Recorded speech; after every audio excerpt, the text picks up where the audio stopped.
இங்கே உங்களுக்கு தெரியுமா இயேசு கிறிஸ்து பரிசுத்த ஆவிக்குள்ள மன மகிழ்ச்சியாக இருந்தார். படிச்சிருக்கீங்க அந்த வசனம்?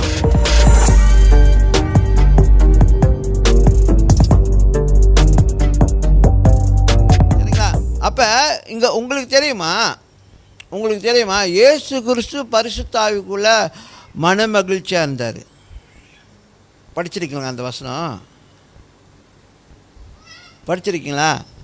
எடுத்துக்கோங்க. லூக்கா 10வது அதிகாரம் 21வது வசனம்.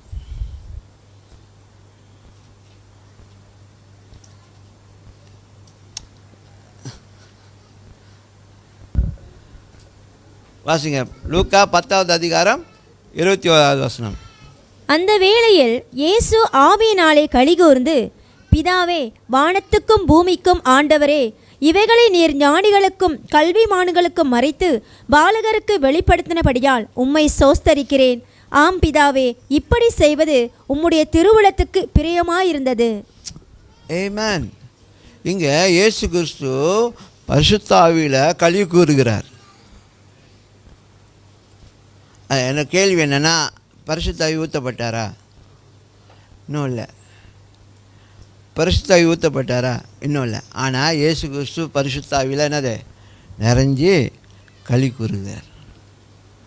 நம்மளாம் ஊற்றின பிறகு தான் அந்த பரிசுத்த அபிஷேகம் பெற்ற பிறகு தான் நினைக்கிறோம். ஆனால் அதான் நான் சொல்கிறேன், நீங்கள் ரட்சிக்கப்படும் போதே பரிசுத்த ஆவியானவர் உங்களுக்குள்ளே வந்துட்டார். பரிசுத்தாவி நீங்கள் ரட்சிக்கப்படும் போதே பரிசுத்தாவி உங்களை வந்துட்டார். ஒரு அளவு அந்த சந்தோஷத்துங்க, ரட்சிப்பின் சந்தோஷமே அவர்னால தான் உண்டாகுது. ஹலோ, ரட்சிப்பின் சந்தோஷம் யார் மூலமாக? பரிசுத்தாவி மூலமாக தான் உருவாகுது. அந்த சந்தோஷத்தில் நீங்கள் வாழ என்ன ஆகுது? அப்புறம் அந்த அனுபவத்துக்குள்ளே நீங்கள் போகிறீங்கன்னா அந்நிய பாஷை பேசுறது அப்படின்னு சொல்லி, புரியுதா?